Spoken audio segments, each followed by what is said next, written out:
Welcome to the first of 5 webinars that have been developed in collaboration between La Trobe University and the Victorian Department of Education. The Department of Education in Victoria commissioned a series of live workshops that have been held across Victoria for the previous few months, and the agenda for these workshops was based on recommendations that arose from the review for the program for students with disabilities. These 5 webinars, this is the first of 5, have been designed as a follow-on opportunity to continue the discussion about how best to support students with learning difficulties, including dyslexia. So webinar 1 is all about delving into systematic synthetic phonics. This is the team of people. We all worked together. We were commissioned by the department to put together the live workshops and the webinars. My name is Dr. Tanya Seri. I'm from La Trobe University, and I'll be presenting the 5 webinars.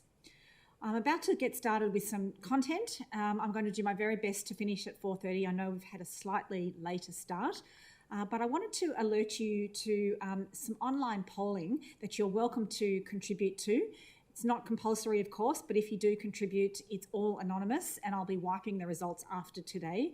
If you want to do so and you have a phone handy, this is the phone number to plug into your the phone section, and then when I show you the polls in a few slides, you can just plug in your answer.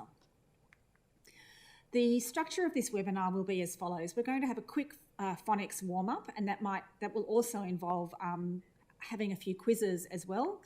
We'll then delve more deeply into synthetic phonics and contrast that with analytic phonics, delving into some instructional practices and having a look at how it might appear, talking briefly about struggling readers, and then looking at practice. Some of you might have seen this slide before, but it goes without saying, especially with phonics, which has been a fairly tense area of discussion, that some of the things that I say today may not sit that comfortably with you, just like this little girl doesn't really seem to want to take her medicine.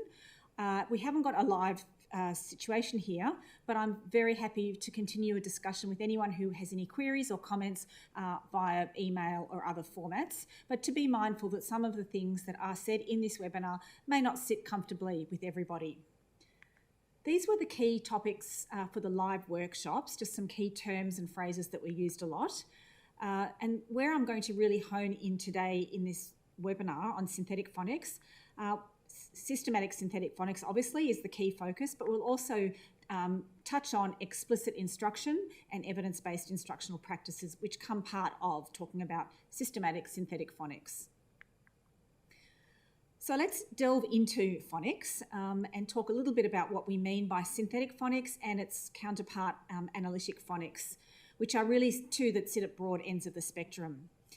Analytic phonics is a way of teaching where the child is asked to analyse a whole word's pronunciation, and once they've done so, once they've identified the word, they then drill down as a way of discovering the intra-word constituents of the word. So looking at the graphemes, perhaps some phonemes or some letter chunks.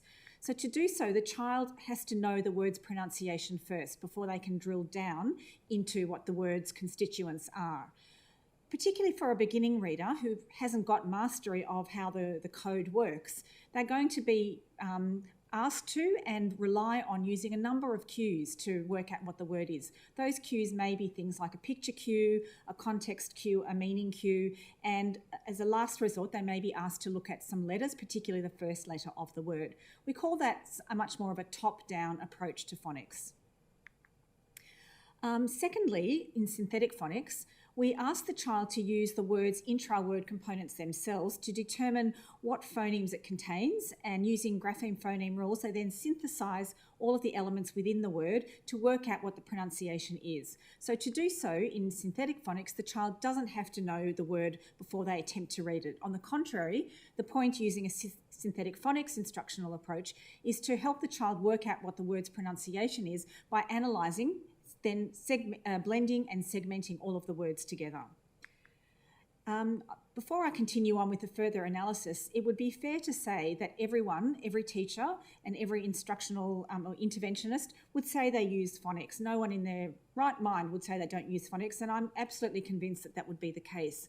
Phonics itself just refers to that knowledge that we all carry about how graphemes or letters map onto phonemes or sounds. And we're really focusing on the journey, how children are taught to learn their phonics knowledge. As another way of talking about the comparison between analytic and synthetic phonics, I'd like us to look at this table here, which has at the bottom phonemes and perhaps morphemes, all the constituents of any individual word, and then the word itself. So from the word, we have got those elements.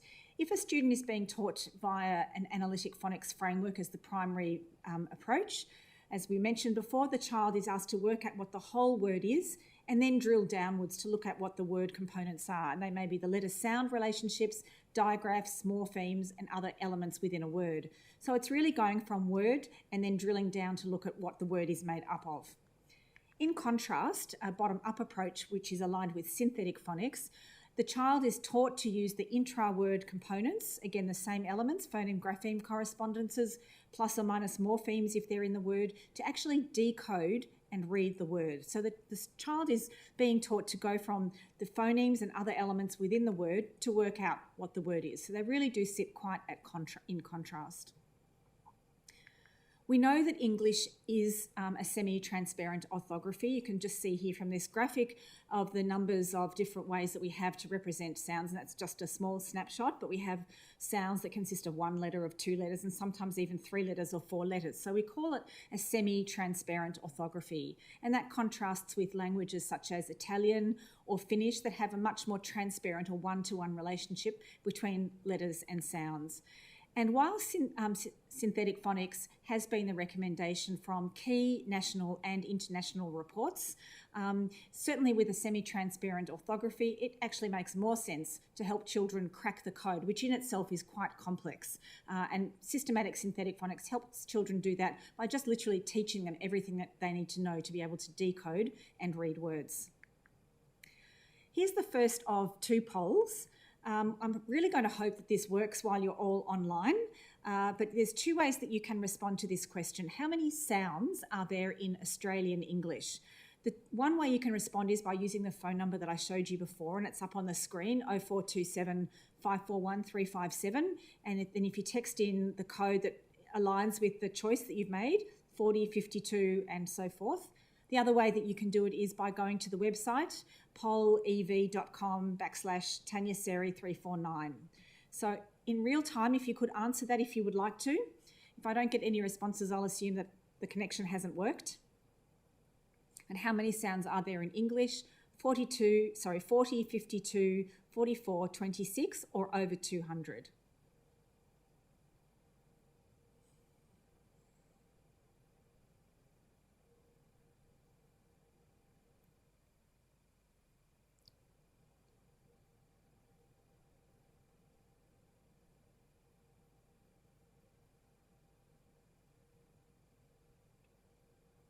I'll allow you about a minute just to get logged on, and then I'll move on so we don't just take up too much time. So there's been some support at 44.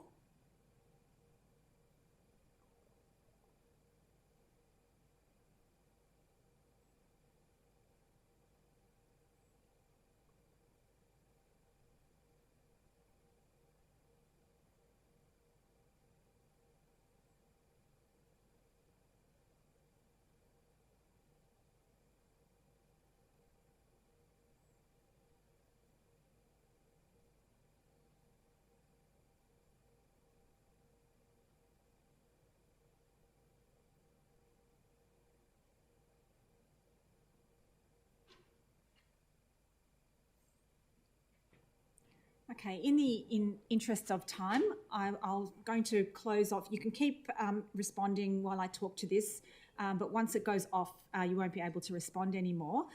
But the correct answer is 44, so that's certainly the vast majority of respondents. Now, the question, how many sounds are there in English? A sound refers to a phoneme. It's really interesting and very good that no one said 26 because we have 26 letters, but we get a lot more. They really make our letters work very hard because we have far more sounds than we have letters. So there are 44 phonemes from the 26 letters, where people have indicated over 200. We certainly have a large number of graphemes, the ways that we represent the sounds, but we have 44 sounds in Australian English, and that includes 24 consonants and 20 vowels. So we get a lot of our vowels work very hard. Of the 5 A, E, I, O, U that we have, we get 20 vowels out of them. So thank you very much. And another argument why synthetic phonics is really valuable is in this next poll. How many estimate the percentage of irregular words we have in English? A couple of people have already got onto that, but how many estimate the percentage of words that you think in English are irregularly spelt? So it might be at least 80 right down to less than 20%.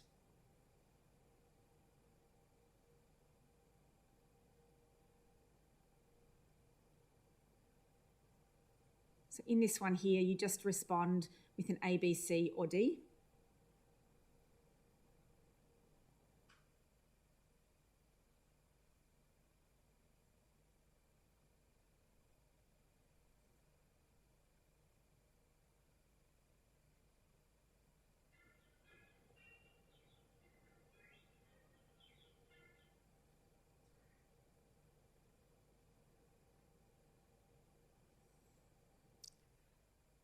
So as you're watching all the various responses come in, we've got a lot of different views in the virtual space that we're in.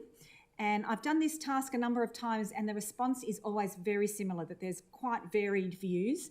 And once you've finished responding, it's still a lot of activity going on. I'm going to tell you the right answer and give you some reasons why. A lot of activity going on here.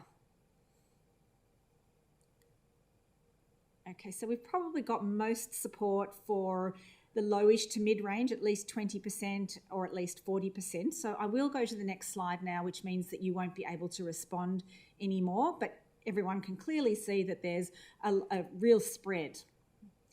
Okay. Oh, sorry. Some work done a long time ago, but still remains very robust. First of all, I'll just go back to this slide and let you know that the people that responded at level E, less than 20%, are the people that are correct as well. And let me explain to you why. That probably comes as a shock to many people. It certainly came as a shock when I started reading about this myself. So in English, Australian English, we have, or all English, 50% of words are highly predictable based just on grapheme, phoneme constituents alone. So just knowing how letters and sounds map onto each other is going to get us 50% the way there. The two examples, bat and back, the CK is a little bit more complex, but it's predictable. When CK appears together, we know that that makes the k sound, and we know that it never occurs in initial position, and other things that I'm sure we are teaching our students. So 50%, we're already halfway there if we just know how phonemes and graphemes map onto each other. Another 34% of words in English are predictable apart from one inconsistency. For example, in the word soup, the first and the last sound, the two consonants, are highly decodable, and the vowel sound in that word is a bit unusual. It says the oo sound, and that's probably the least frequent way that we produce OU in written words. Similarly with flood, we can decode the first cluster, FL, and the D, and again, there's just one inconsistency with that double O, but we also have blood. There are other words that meet the same pattern, but then we have book and talk, and then we have food as well. So really we're saying that nearly about 84% of words are predictable or almost predictable if we just know about phoneme-grapheme relationships. Then there's another 12% of words that are predictable if students are taught about the origins of words, effectively what we might call word study. So the word cello, for example, that C, the first letter, initially children might attempt that as cello. But if we teach children that English is such a heavily borrowed language, we've borrowed from all sorts of languages to make English, and teach them that some of the words are borrowed from Italian and Romance languages. In Italian words, when we have a single C, it's a ch sound. And the same with the French word chef. Instead of chef, which might be the initial trying to go read it on predictable phoneme-grapheme relationships, we teach children about some words have a French origin, and this is an example of that. So putting all that together, we have 50% predictable, 34% almost predictable, and another 12% quite predictable if we teach children a lot about the etymology of words or the origins of words, which should be a critical part of instruction.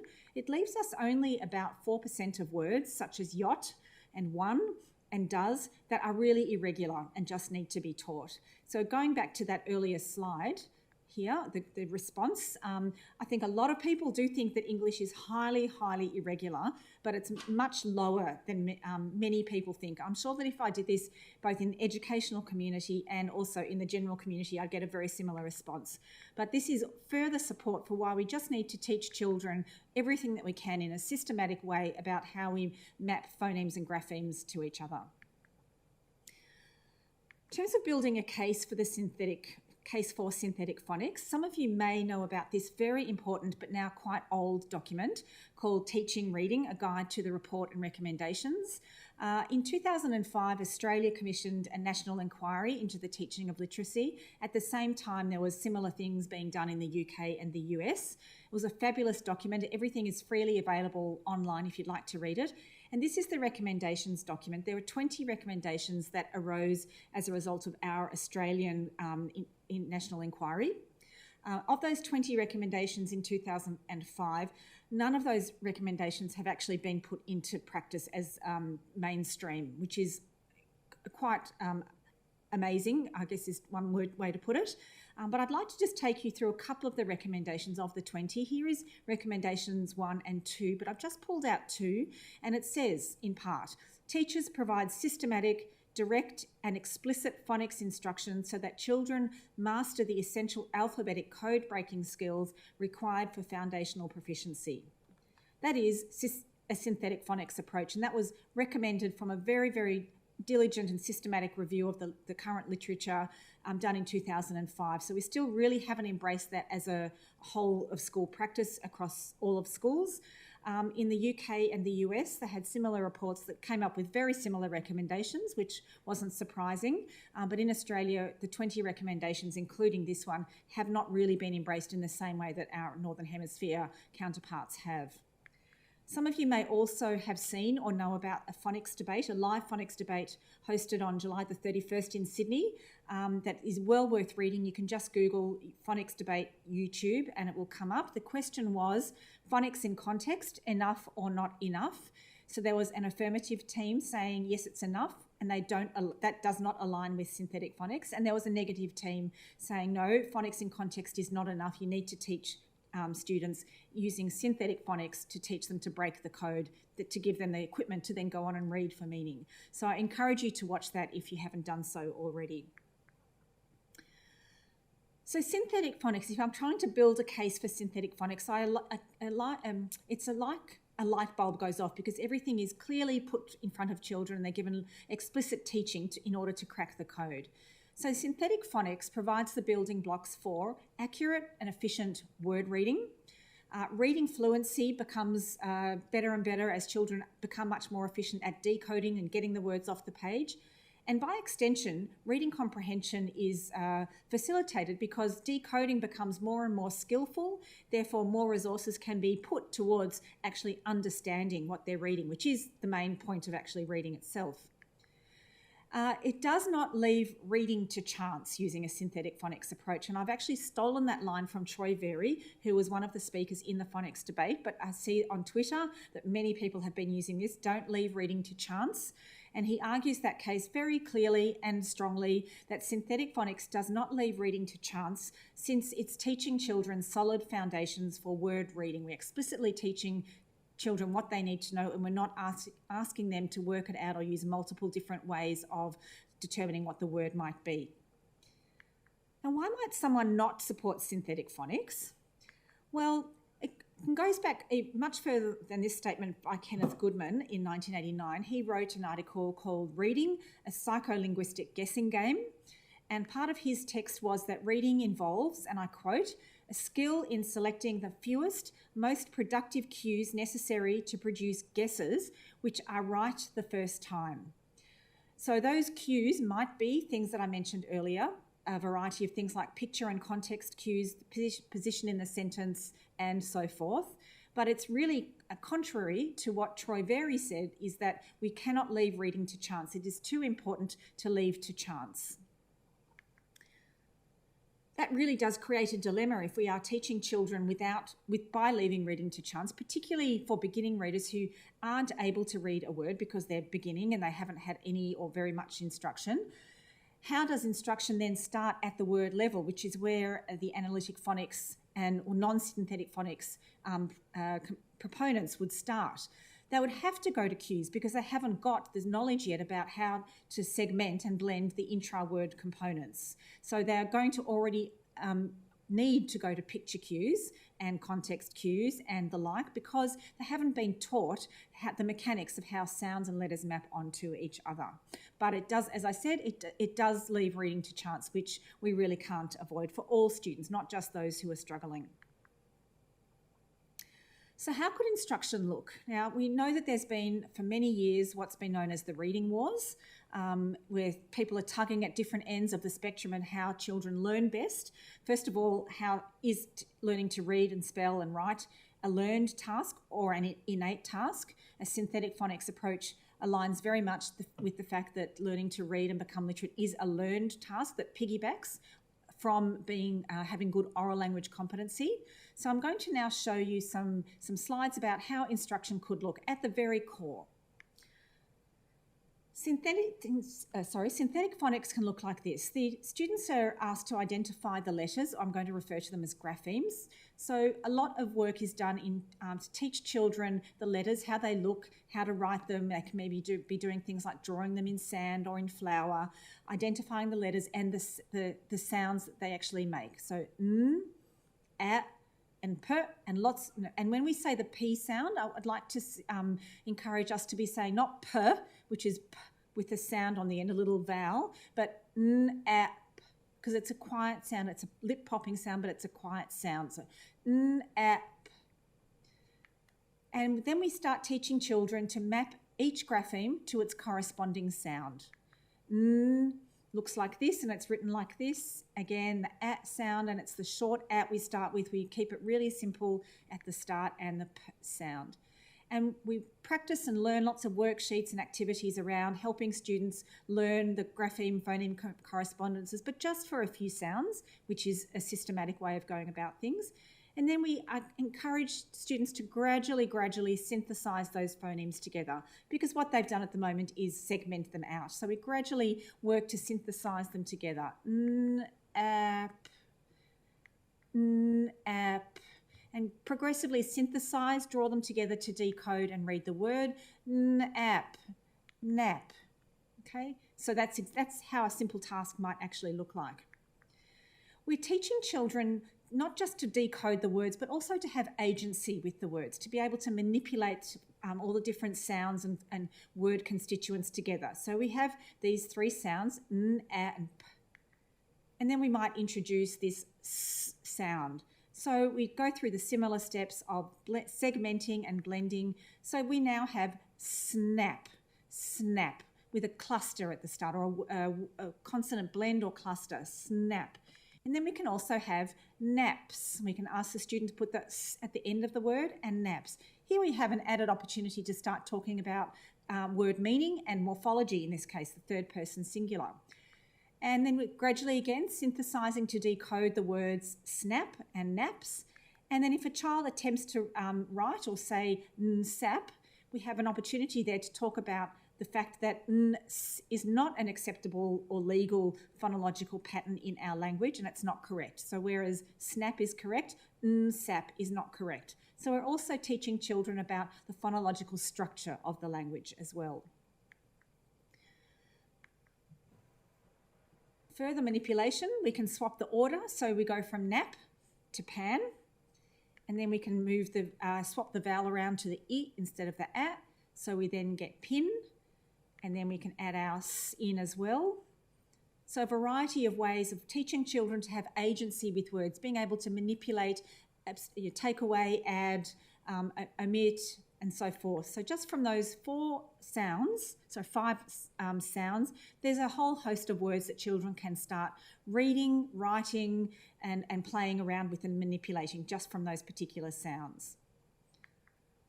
For those of you who don't know this program, Letters and Sounds, it's a freely available resource developed in the United Kingdom. It's called their primary national strategy. When they had their equivalent of national inquiry into the teaching of literacy in 2006, theirs was called the Rose Report. This was one of the outcomes, a really comprehensive 6-phase program to teach children using a synthetic phonics approach. And I'd highly recommend you to have a look at that. The result, it's all freely available. It's not the program, and nothing I show you is the program, but it's certainly a really important resource, valuable resource for ideas and even some assessments as well. In terms of it being systematic as well as synthetic, any systematic synthetic phonics program has a pretty predictable structure where at the start we target a small number of sounds using the Letters and Sounds program that we just saw before. Their first level sounds include just these 4 phonemes here, at, so one vowel, at least one vowel, because we are wanting students to be working with words and building words and moving them around, and 3 consonants, all that are quite distinct in terms of their visual presentation and the way that they're articulated. So we start just with those 4 sounds and teach those sounds to mastery. We explicitly teach them, including all of their properties, their visual, their spoken, their written properties, and then we move to synthesising them into known words or even nonsense words, VC, CV, CVC, so we can have as, at, and sat, and pat, and so forth, exactly as we saw on the slides before. And once that set or that level has been taught to mastery, we then go back to the beginning and we introduce set 2. This is from the Letters and Sounds sequence, so we looked at set 1. Set 2 introduces a bit more complexity, an additional vowel and some other consonants. By the time we get to set 4, there's further complexity. You can see here that the CK digraph is appearing, and at set 3 above they've taught the letter C and the letter K. And then by set 5 they're starting to talk about when to use single or doublets, when double F, double L and so forth. So very systematic. We're teaching it to every level to mastery. So here is what it would look like when we've taught level 1 and a teaching level 2 of this Letters and Sounds program. Again, teaching the sounds from level 1 and adding in the sounds from level 2 and go through that exact same cycle as again. So if we look at analytic phonics and its co-workers, because there are some other types of phonics, it can look like this. Instead of a very neat sequence approach that we've seen in synthetic phonics, a lot of things go into the mixing pot. So we have analytic phonics, which we have defined, and there are other kind of co-workers with analytic phonics, such as analogy phonics, which really hones in on the onset rhyme. So if you can read pack, you can read tack and back and so forth. So looking at larger chunks rather than looking at the individual units. We also have implicit phonics, which is when a student is struggling on a word or makes an error, and the instructor uses that as an opportunity to teach that particular letter sound grapheme or digraph and so forth. So it's not systematic, it's really responding to the particular error that a child is made. Now, to use all of these in the mixing pot, we can see that students will be using multi-cueing. It may include some application of knowledge about how letters and sounds map onto each other, but it may include a range of other things that I'll show you shortly. But that's really the definition of balanced literacy, which is hard to define because we just don't know how much of what is going into the mix for students to be actually able to read the words that they're reading. Some of those multi-cues may be picture and context cues. Some of them might be relying on prior knowledge or word shape, where students are asked to draw the shape of the word.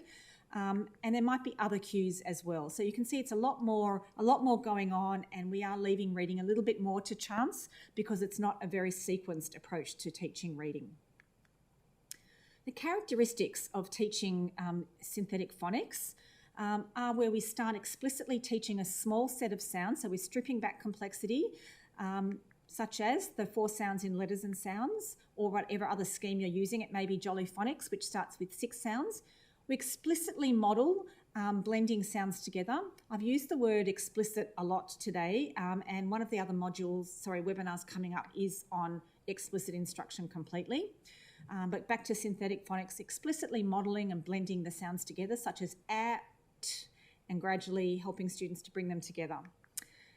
lots and lots of scaffolded practice after that modelling to allow students to do the blending themselves. And then the students are instructed on how to then segment and blend or decode the words, and they're not at all encouraged to guess. So we're not leaving reading to chance or guessing.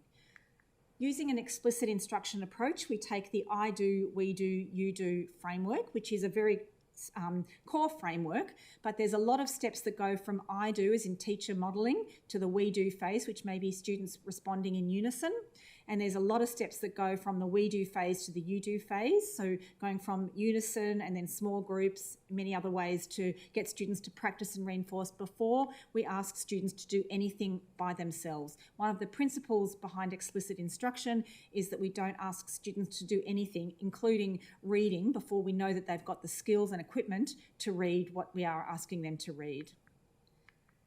So we're teaching students a generative skill set to decode and then to handle unknown words. We're giving students all the equipment they need to then go and attack any word that comes their way right through their education journey and, of course, beyond.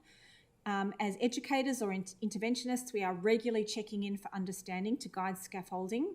It's very, very reciprocal. We're not asking students to work things out or discover it by themselves. We aim for very high levels of success for all students, and that's because we are scaffolding so carefully. So we just have to be a quarter of a step ahead of where the students are at. And then decodable books are a really important complement to synthetic phonics, and that will be the topic of another webinar coming up on Wednesday. So back to the case for synthetic phonics, I'd like to briefly link it to the simple view of reading, of which this model will be familiar to many people, but I'll just go through it really briefly. The simple view of reading says that reading comprehension, the ultimate aim of reading, is a product of being able to decode words times our oral language comprehension, the oral language skills that as a reader we bring to the task. When I use the word decoding, I am referring to the segmenting and blending. I'm not talking about decoding a word via multiple cues. The critical thing is it's a product, so to be a competent reader, one has to be able to decode, and synthetic phonics provides that pathway very neatly, and we also need to bring oral language comprehension to the task in order to be able to read for meaning, which ultimately is what it's all about. So for beginning readers, they are focusing on decoding. That is the task of early school, and we might need to go back to decoding for older readers who struggle. They are mainly asked to read decodable words, hence decodable books, and very few words should be learnt as a whole. Even lots of the high-frequency words, if we look at the list of what's often on high-frequency words, many of those words are highly decodable. So the focus is on the word recognition element in the early years of reading. As children then gain more mastery over word recognition and they're beyond beginning readers, they've systematically mastered lots and lots about decoding. We then allows readers to have much more resource, cognitive resource, to put to the task of comprehension, which is ultimately what it's all about. Even for struggling older readers, and they may be in grade 3, but they may also be in year 7 and older as well, if we don't help students master word recognition via decoding in a very systematic way, they will never really optimise their reading capacity, because the simple view tells us, and it's a very valid model, that to be able to read for meaning, we need to have both word recognition and oral language comprehension. So the word recognition is essential. And yes, it can be challenging to get a year 8 student back to doing what is the basics. But there are some fabulous resources that I'm happy to give people offline if you'd like. But we really need to help children or students, even if they're older, master word recognition skills so they're fluent and accurate and can then put resources into reading for meaning. Some general problems for people or students with dyslexia. They will have difficulty learning letters and their corresponding sounds at the speed and efficiency that their peers do, so it'll take a lot longer for them to make those links.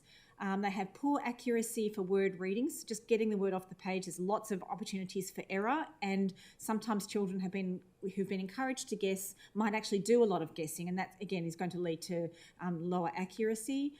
When they read connected text, it's slow and effortful, full of lots of errors, a lot of hesitation, and it takes so much energy that they just don't have the resources to actually put to comprehension.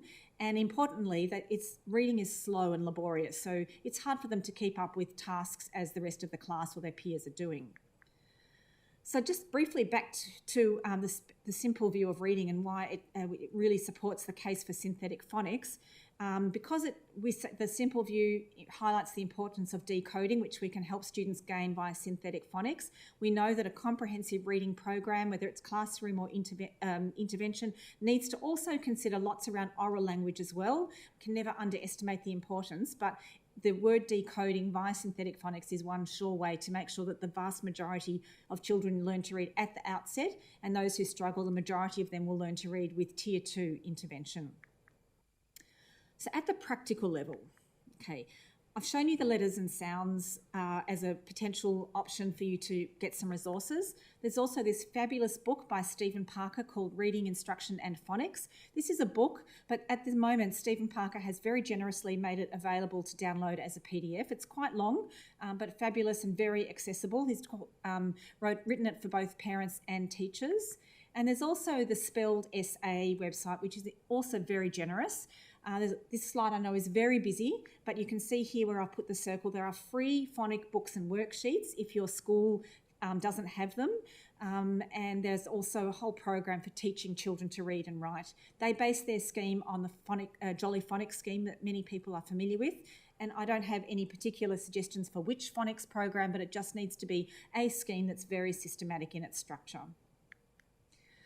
Briefly to show you what the Spelled SA resources look like, they have sets 1 to 15. At set 1, you can see the sounds at level 1, at, n, and they have 16 books and 16 worksheets, and then set 2 and set 3 again, gradually increasing complexity. So it's all there online. You have to download it and print it, but there are enormous numbers of resources, even if you aren't able to invest a lot of financial resources into decodable books and synthetic phonics materials. The next part of the workshop, we're nearly at the end. I've got some videos that I am not allowed to play legally. I'm not allowed to put up other YouTube videos on this YouTube clip. So I'd encourage you to look at video 1 and 2. They come straight from the Spelled SA website. And I've also got other examples. You can see one shows an example of teaching CVC and CCVC words, and the second clip at the bottom shows a teacher teaching consonant digraphs. So I obviously can't do that here. I invite you to do that in your own time, ideally with colleagues and peers. And I've got some checklists for you to comment on what you noticed about the explicit modelling of blending sounds together, what you saw about the scaffolded practice, how much you saw the educators regularly checking in for understanding to guide scaffolding, and what you perceived about how they aimed for very high levels of success. These are really good clips, but please feel free to pick up on anything you like, good, bad, or anything in between as well. But again, just to give you some real-life examples of what synthetic phonics might actually look like. Just to sum up, we've talked about today synthetic phonics, which adopts a bottom-up approach going from small to large when teaching children to decode, which is the first critical part of teaching children to read and then become literate. We've discussed the fact that synthetic phonics should be taught in a systematic way using explicit instruction, that all children benefit from synthetic phonics, not just struggling readers. There is a view that it's good as an intervention, but the argument is that it's good for all students, and those who were always going to do it quite easily will just do it even more easily, more quickly, and make more progress more quickly. And the struggling readers will be very scaffolded because it is so explicit and systematic. And finally, that the strengths are many of synthetic phonics, apart from the fact that the evidence is in favour of synthetic phonics and was clearly recommended by these 3 major international reports. But once again, if I channel Troy Very's really important words from the phonics debate, reading is not left to chance using synthetic phonics. So with that, I'd like to thank you very much for either beaming in live, or if you're watching this later on, here are our email addresses and Twitter handles if you'd like to contact any of us, probably mainly me as the presenter, but all of us, you might like to follow us on Twitter as well. Thank you very much.